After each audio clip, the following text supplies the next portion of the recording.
3 weeks, week 11, we are going to have a vocab quiz. So we need to keep looking at this one here. Okay. We'll talk about Hajj. Okay. So Hajj is Islamic pilgrimage. Okay. The travel to Mecca. We talked about Saudi Arabia yesterday. We're going to continue talking about Saudi Arabia today as well. All right.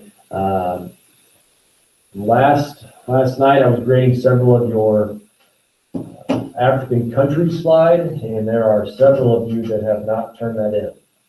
So that is something that we need to complete. It's 25 points. So most of our assignments are only 5 to 10 points, and this one's 25. So if you choose not to do this assignment, it is going to significantly impact your grade in a negative way, obviously.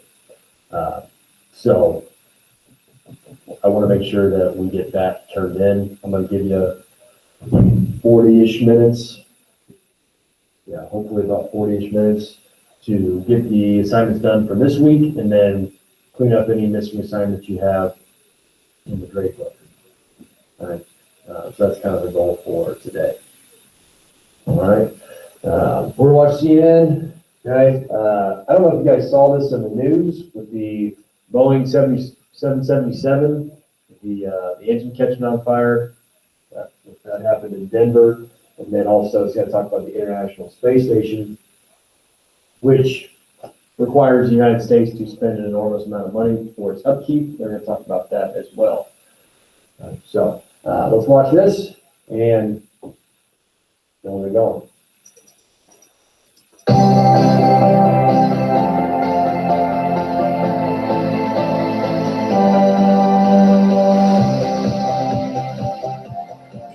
Welcome to a brand new edition of CNN 10. I'm your host, Corey Mazouz. Hope your Tuesday's going well. Airlines in several countries have decided to keep certain Boeing passenger planes on the ground. Boeing is among the largest aerospace companies in the world. One of its models currently flies with an engine made by another aerospace company, Pratt & Whitney, and there was a major problem over the weekend with one of these planes powered by one of these engines. On a United Airlines flight from Denver, Colorado to Honolulu, Hawaii, there was an engine failure on Saturday afternoon. Passengers aboard the plane and people on the ground heard a loud boom. The pilot immediately radioed a distress signal and turned the plane back toward Denver International Airport. Despite the explosion and the debris that fell from the plane onto some populated areas of Denver, no one was hurt, either on the aircraft or on the ground. Several of the 241 people aboard the plane said they held hands and prayed, and after the flight landed safely back at the airport, people cheered before they got off the plane. The aircraft was a Boeing 777. The engine was a Pratt & Whitney Model 4000. As U.S. government investigators try to find out exactly what went wrong, a source told CNN they believe a fan blade in the engine came off and destroyed another blade, leading to the failure.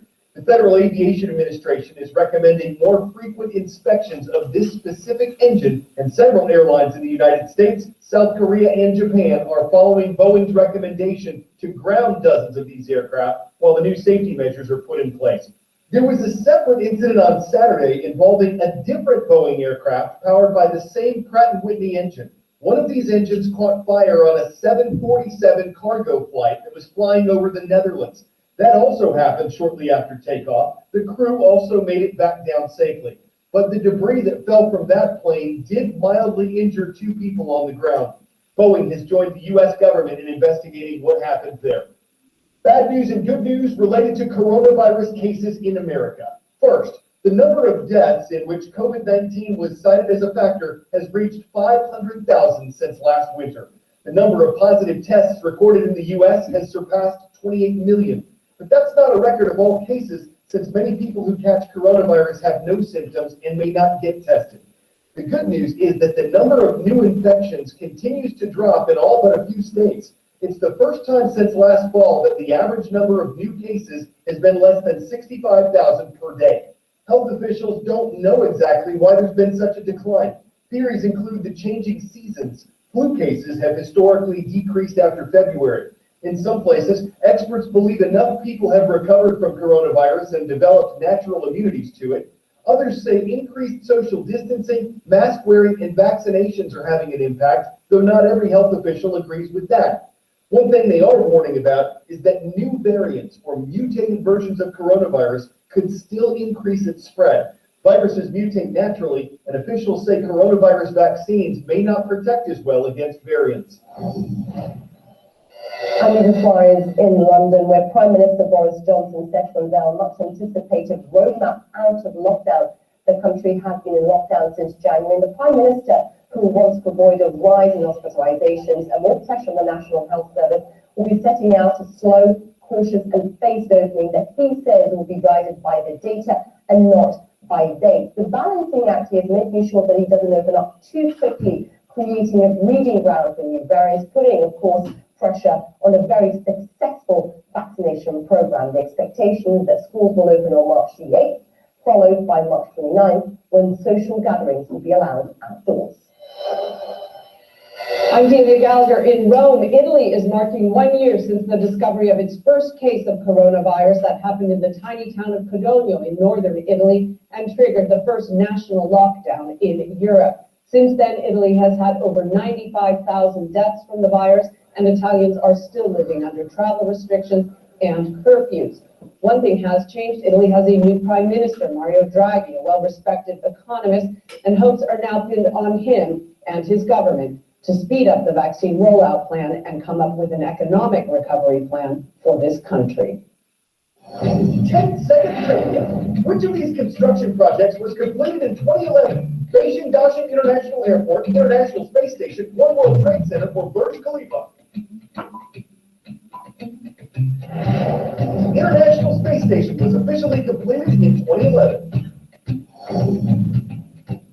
Of the $150 billion it's taken to build the International Space Station, the United States has contributed about $100 billion, and it costs America about $3 to $4 billion a year just to operate the orbiting laboratory. That's part of the reason why NASA wants private companies to get involved there. The ISS takes a significant chunk of the agency's budget, and NASA wants to focus more of its efforts and funding on Mars missions like Perseverance and on returning people to the moon. For private astronauts to get to the ISS, the cost will be around $55 million per seat. The International Space Station represents the longest continuous human presence in low Earth orbit. As a working laboratory, the astronauts are its researchers.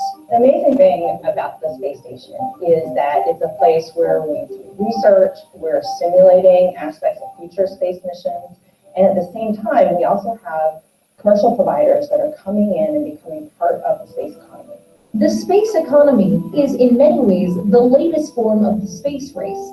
Low Earth orbit, the space occupied by the ISS, is defined by NASA as the area in Earth's orbit close enough for easy transportation, resupply, and communication. Low Earth orbit gives you access to a place where gravity is no longer a dominant force like it is on Earth. It also is a place where you can potentially harness laws of physics in ways you can't on Earth to make products or other things that can't be produced here. If you're going to have an economy in space, you've got to have supply and demand.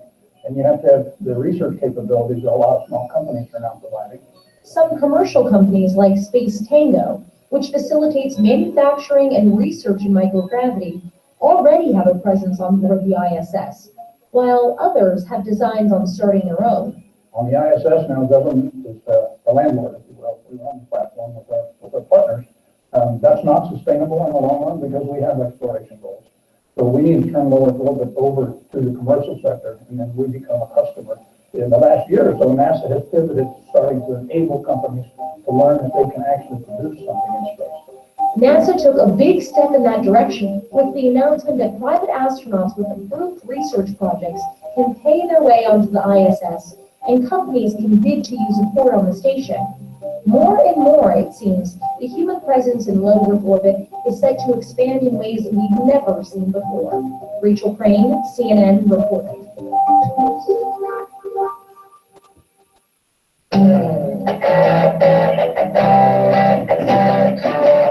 According to Moving.com, hiring professionals to move you to a new home costs anywhere from $1,000 to $5,000 on average. What about moving a home itself? A 139-year-old Victorian residence measuring 80 feet long. Developers wanted to put apartments in its old location, so the owner spent $400,000 to have it towed 6 blocks.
It was a moving sight. They must have had to search high and bungle low to find the craftsmen needed for such a non-traditional relocation. We don't know if they had a tutor, but to get a house Victorian into its new home, you need more than mid-century modern ideas. You need a revival of innovation so the project doesn't turn out raunchy.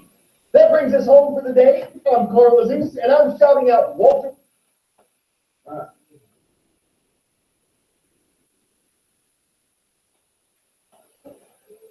All right, so the first story they covered with the Boeing 777,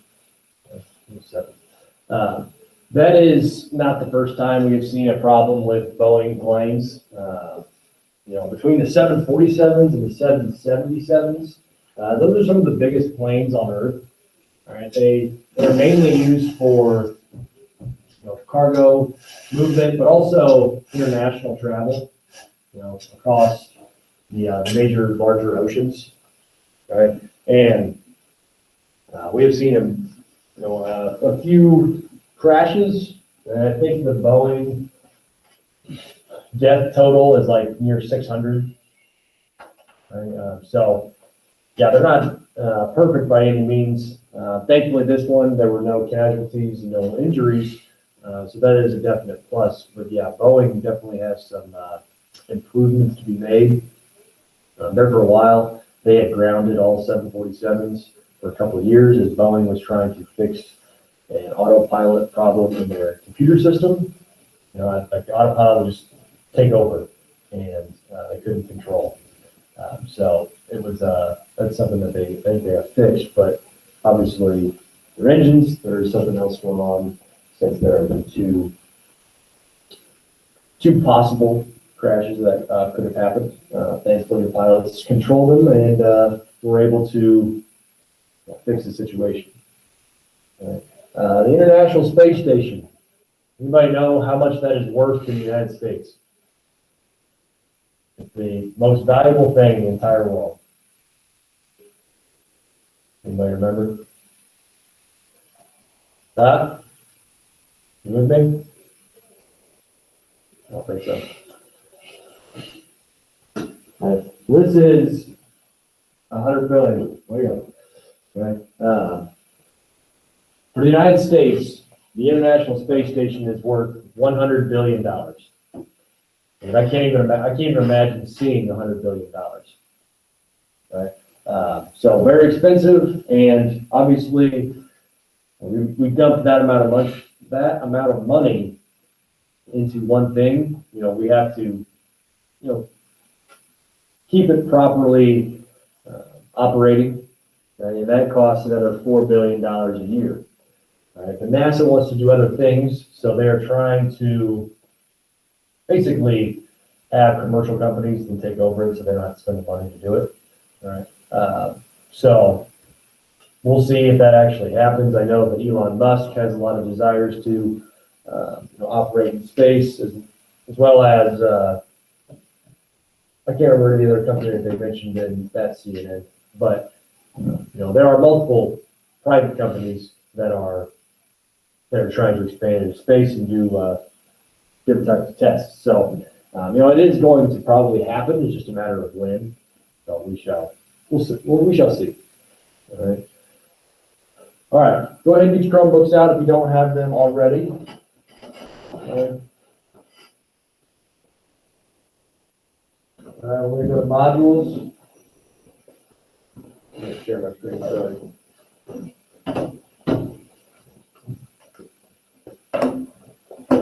All right, we're going to modules. Go to week 8 instructions. And then we'll go into Quizlet. We looked at these yesterday, but I know some of you were not here or on Google Meet, so I'll look at these again. This time, though, we're going to do match. Okay, try to challenge yourself to this game here. And you start, and you're trying to drag and drop. Okay, the proper. No.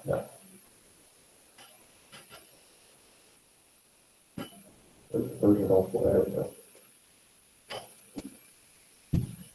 Let's see what your best time to be.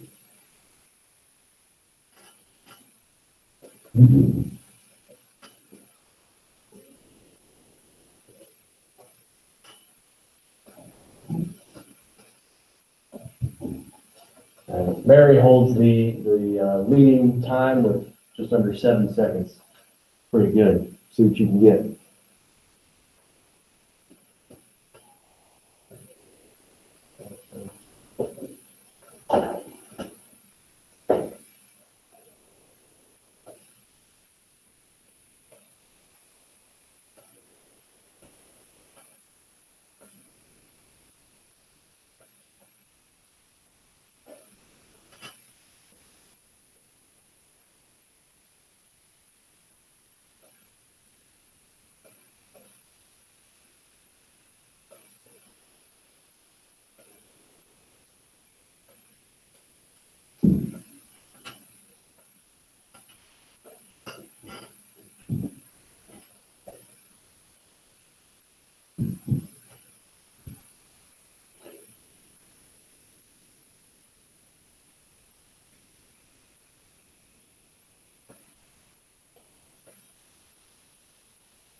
one more minute.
All right. Somebody be married? Pretty tough deal. You understand what I'm saying? That's moving. All right. You can exit out of Quizlet. Okay. Our next thing is Hajj. All right, now what did we say Hajj was at the beginning of class? Right, you remember? Huh? Remember what Hajj means? Dylan? Okay, so we talked a little bit about this at the beginning of the semester when we talked about Islam, right? Because Islam dominates the northern half of Africa in terms of religion, okay? But Hajj is one of the 5 pillars of Islamic beliefs, okay? They have 5 pillars, that's like their 5 that they live by. throughout their life. Right? It's, you know, if you want to make a comparison, it's kind of like the Ten Commandments, but you know, the 5 pillars are much more you know, involved.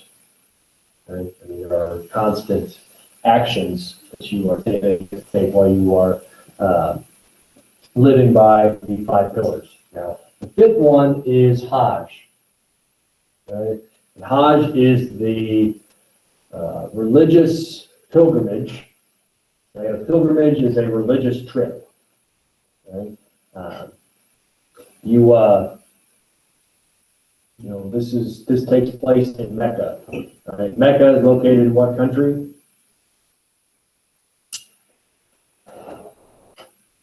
What country is Mecca located in? Those of you on the Google Meet, feel free to jump in as well.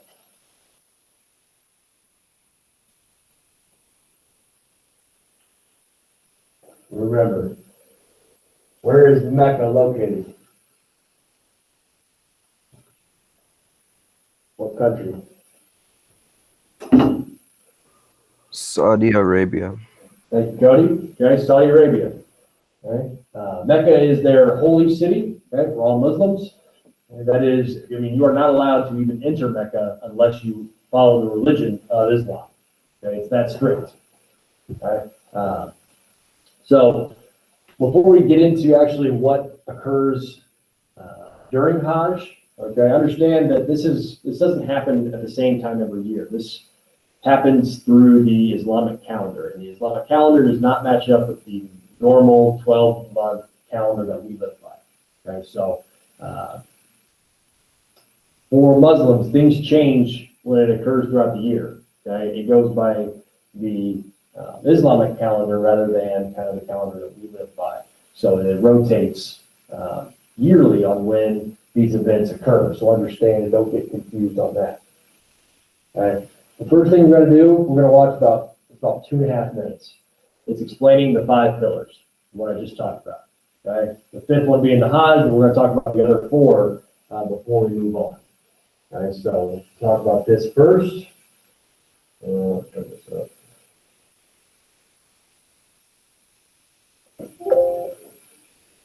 All right, so here we are. Talk more about Islamic faith and practice. Let's go to the thought bubble. The 5 pillars of Islam are the basic acts considered obligatory, at least by Sunni Muslims. First is the Shahada, or the profession of faith.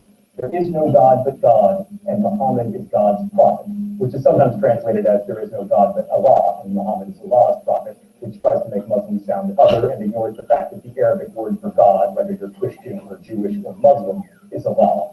Second, Salah, or ritual prayer 5 times a day, at dawn, noon, afternoon, sunset, and late evening, which are obligatory unless you haven't hit puberty, are too sick, or are menstruating. Keep the PG thought bubble. Third, Psalm, the month-long fast during the month of Ramadan, in which Muslims do not eat or drink or smoke cigarettes during daylight hours. Since Ramadan is a lunar calendar month, it moves around the seasons, and obviously it's most fun during the winter, when the days are shorter, and least fun during the summer, when the days are both long and hot. Fourth is zakat, or almsgiving, in which non-poor Muslims are required to give a percentage of their income to the poor. And lastly, Hajj, the pilgrimage to Mecca that Muslims must try to fulfill at least once in their lives, provided they're healthy and have enough money. And there's also more to understanding Islam than just. Right, so that was key right there. All right, going back. Muslims are required to Mecca that Muslims must try to fulfill at least once in their lives, provided they are healthy and have enough money. And Okay, so this is what I mean by strongly encouraged to take once in their lifetime. Okay, so not every Muslim is going to be able to take this pilgrimage. Okay, some are going to have the financial means.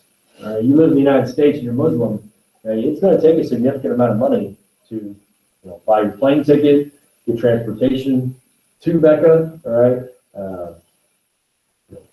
Housing, all of that goes into it. All right? I mean, it's a big financial decision to go on this trip, all right? So that's why it's not like the end all be all. Okay, if you don't have the money to do this, okay, you're not going. This isn't going to be the end of you being a Muslim. Sure, sorry for the interruption. At this time, please release seniors who need a school picture with the last name starting Q through S and any C9 students. Students, please report directly to the auditorium. Again, this is for any senior with the last name Q through S or any C9 student who needs their photo taken. Please head to the auditorium at this time. Thank you. All right. So, again, strongly encouraged, but if you don't have the financial means, obviously you're not going to be able to go. You don't want to compromise your ethics in order to be able to make this trip. Okay? The other kind of stipulation is, if you all of a sudden become very ill, okay, you can't make it. Okay? I mean, that's a different point. Okay? If you, try to wait longer into in life, people do get fatal diseases, right, and aren't going to be able to make the trip. Okay? So again, that's why the wording is strongly encouraged. All right. I want to the first one. Allah, and Muhammad is Allah's prophet. Okay. This is Allah is the only God. Okay. So every religion uses the word, not every, most religions use the word God. Okay. In Arabic, it's Allah. In English, it's God. In Judaism, okay, that would be Yahweh. Okay, I mean, every religion, uses different languages, but in terms of when you translate it, in these major religions, God in general is the wording used. It's just a matter of the language that it's being used in. Okay, but Islam is a monotheistic religion. Okay, it refers to their God as Allah. Okay, so that is the one God for Islam.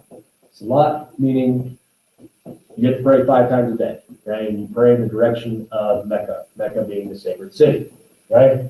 Some is Ramadan. Okay, Ramadan is when, in terms of behavior, you were not allowed to eat, drink, smoke, all those things during the day. All right. And when it's nightfall, okay, then finally, you can eat. But, this, depending on what you do for a living, this can be more difficult for some than others. I worked for IU's football team, and we had 2 Muslims on the team. And, one year, the team camp, okay, which is basically 2 days, fell in during Ramadan. Okay, these 2 players, very devoted to their faith. Okay, they couldn't eat or drink during 2-day practices. So you're basically trying. That is a very tough task to do this. So the coaches and medical personnel had to be very careful of what they were doing because, if you didn't drink during practice and you're sweating out a gallon of liquid, there becomes a really medical issue. But in any way, that's tough to do no matter what. Not eating or drinking anything during the day, that's a very tough task to complete. Right? It is fasting. All right. But that is for the month of Ramadan, and that is just challenging your will, your mental capability, your mental strength. Right? Zakat is charity. Okay, a certain percentage of your income should go to those less fortunate than you. Okay, then Hajj, what we're going to talk about today, is the religious pilgrimage to Mecca. Okay, now this Hajj is just not about just going there and we're done and complete. Okay, Hajj is more involved. Okay, there are specific things that you have to accomplish each day, and you're there for about 2 weeks. Okay, and not to mention there are 2 million plus people making the trip with you. Okay, if you are practicing Muslim and making the trip. Okay, so let's go through what the Hajj is. Okay, obviously you have to get there first. Okay, but once you get to Hajj, okay, or taking the pilgrimage of Hajj, okay, you have to get to Mecca.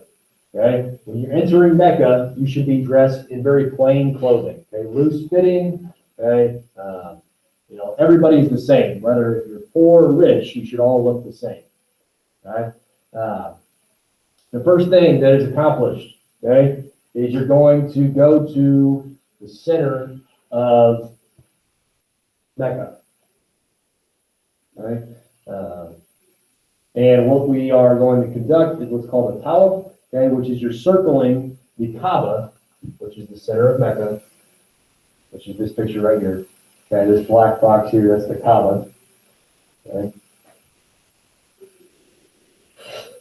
And you're going to circle it 7 times, all right, counterclockwise.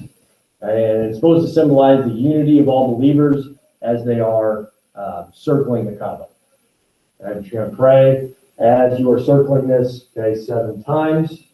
Okay. After that, okay, you're going to go to Mina, which is all tents. Okay, you're going to stay in a tent for the night. Okay, a lot of people walk to these places, you know, and they're not short at all in terms of travel time. I mean, you could walk up to 10 miles if you really wanted to. Okay, that's just a mixture of, you know, buses, cars, walking. Okay, there's 2 million people there, so understand how difficult that is to, you know, transport yourself through all those. All right. After staying in the tent city, all right, these Muslims are taking a trip to Mount Arafat, where this is where Muhammad gave his last speech, last sermon, right? And this is a day of prayer, okay? So, next one, all right? There's another 9-kilometer trip, so you're looking at like 6 miles, a little less than 6 miles. Okay, well, they're going to stay outside today and gather pebbles for the following day, where they're going to conduct this stoning of Satan, okay, in Mina, okay. This is symbolic for, you know, one, yeah, it is, you know, it can be dangerous, but they've kind of fixed this, right? But it is supposed to symbol, you know, you are not supporting the devil, you are trying to get rid of the devil, okay, cast him away. Right? It used to be like it was a circle with a pillar in the middle, and people would cast stones. Well, if you missed a stone, you could be hit. You know, a lot of people were injured. So they ended up, you know, changing this where it was a wall and then the pillars are in front of that wall. So even if you do miss, you know, no one's going to be harmed, because there were some serious injuries that occurred before this change was made. Okay.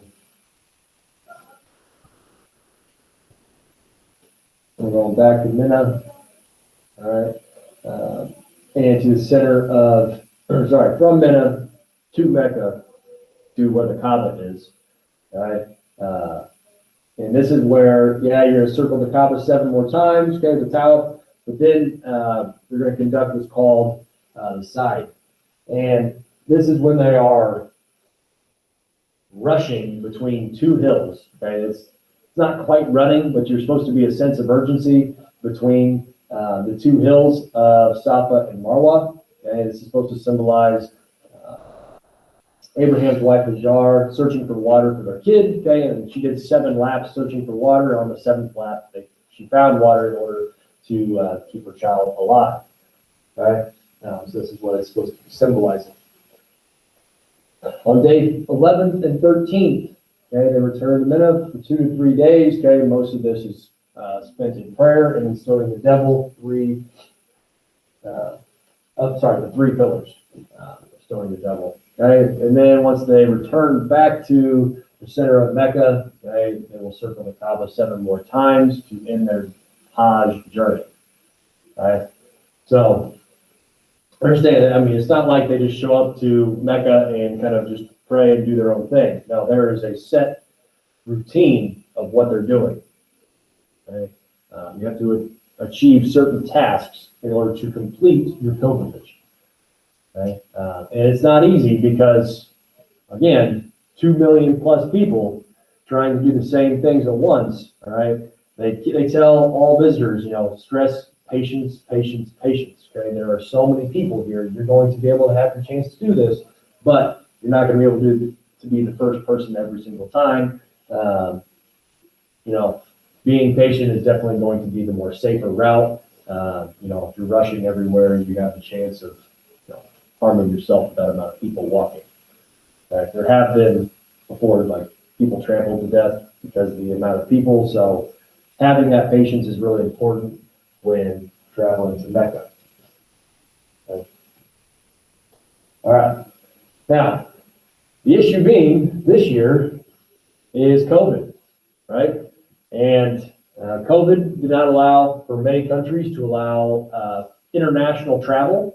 So Saudi Arabia was one of those countries, okay, didn't allow people to be flown into the country. So Hajj was modified this year, okay? And there was only up to 10,000, I think up to 10,000 visitors come into Hajj, okay, which is a fraction of 2 million, right?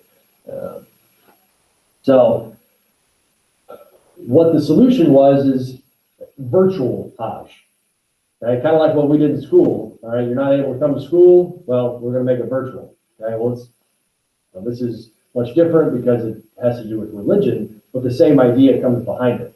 All right, they use the measurements and the blueprints of how Mecca is set up, right, and then turn it into a virtual experience. Okay. This was created by video game designers and engineers, but it was created for Muslims. Okay? Video games are created for anybody. Okay? This was created for Muslims to experience Hajj in a virtual setting. So we're going to watch this real quick and get an idea of what this is.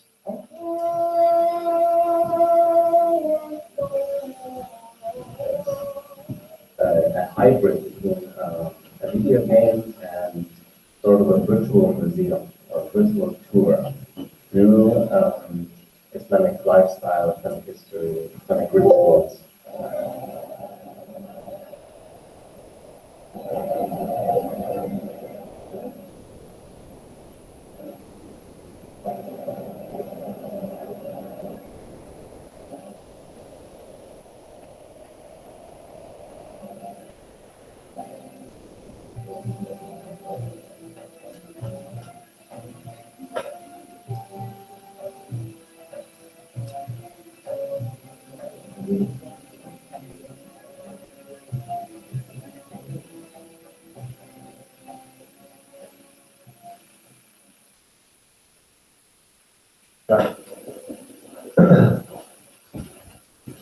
I misspoke. I don't know why I was thinking this.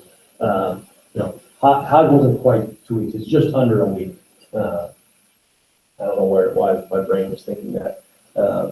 But all of those things I covered in this, okay, needs to occur in, about a 6-day period. Okay. Some can complete in 5, most complete in 6. All right. But now this is kind of a cool idea though. Right? You're not able to make this trip, but you are able to still take part in something that you hold very important in your lifestyle if you're Muslim. Okay? This is just kind of giving you the opportunity, even through a year that you're not allowed to do a whole lot. Okay? This is something that you can still take part in. Also, Islam, a part of their Quran and their sacred text is caring for the earth. Okay, so Hajj isn't necessarily friendly to the environment. It's 2 million people traveling to one area, putting a lot of stress on the environment. Okay, in this form, okay, you're not putting as much stress on the environment because you're still staying spread out. Now, that's not kind of the historical way Hajj is performed, but this is a way of taking care of the environment, which is becoming more important to the more younger generations that are Muslim. All right. Yeah.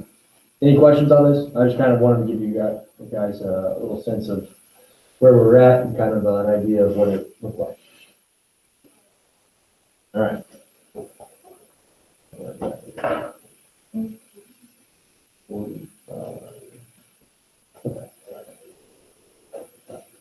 Let's talk about yesterday.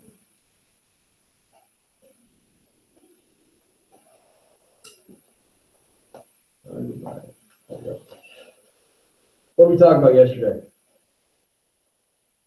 Start with that. What did we talk about yesterday? What was that called? Bryce? You got on Google Meet yesterday? How do you not know?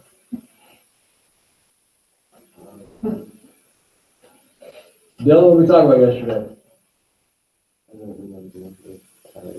Okay? On the Google Meet, what did we talk about yesterday? There were two things. Mesopotamia. Yeah, Mesopotamia, and we talked about censorship.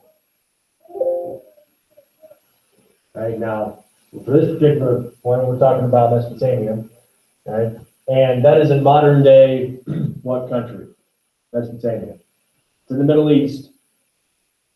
What country is that located in?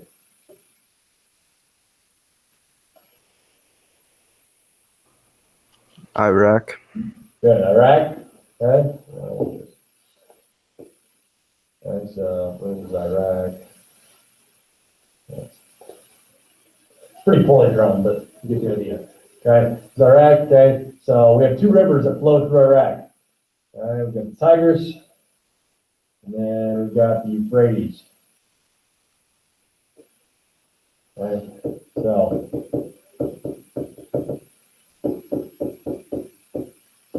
these two rivers create the meaning of Mesopotamia. In between, right, is what we know as Mesopotamia, okay, where we have civilization that originates here, okay, especially southern Mesopotamia. Right? But Mesopotamia literally means between the rivers, okay, between two rivers. Okay, it is Greek, okay, given by obviously the Greeks, okay, and the Sumerians start here. Okay, that is the first civilization that we know of from the Middle East, okay, where they were settled. Okay, we start to see this transition from a nomadic and a wandering lifestyle to a more permanent, self-sustaining civilization. Okay, this being the Sumerians. Our next civilization to occur is the Babylonians.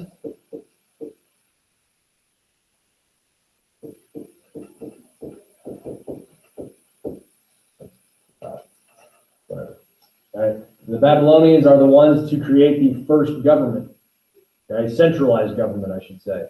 And we talked about Hammurabi's Code. Hammurabi's Code is an eye for an eye. Basically, it starts the modern idea of what we see government as today. Okay?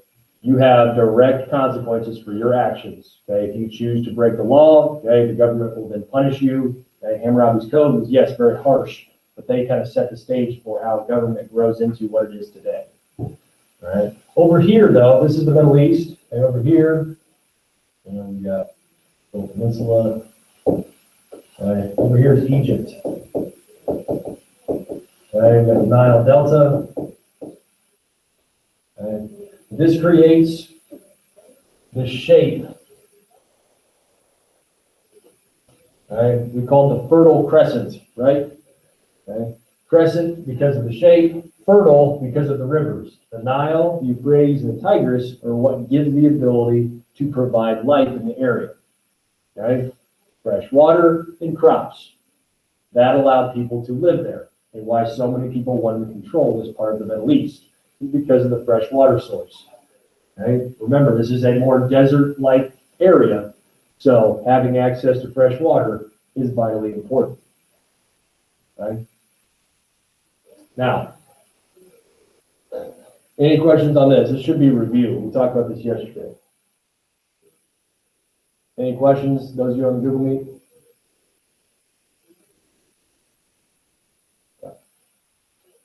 All right, your two assignments. There we go. All right, you didn't complete both of them yesterday. Your physical features map review, okay, this should be stuff that we've gone over and you've seen before. All right, this is stuff from semester 1 and what we've covered in semester 2.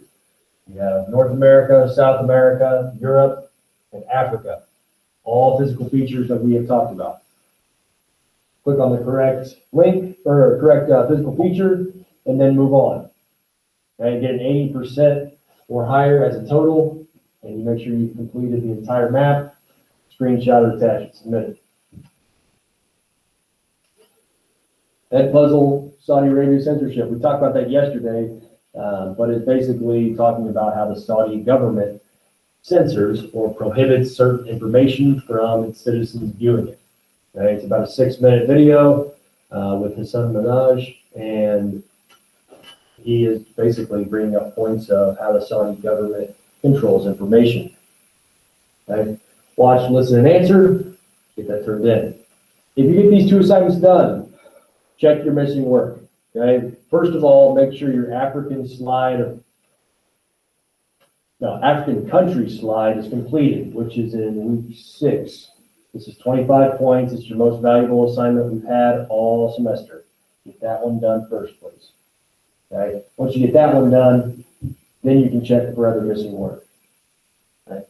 You guys have about 40 minutes to complete the assignments for this week and to complete the assignments of any missing work that you have.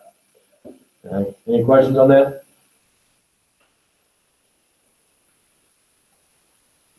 All right. For those of you on the Google Meet, if you don't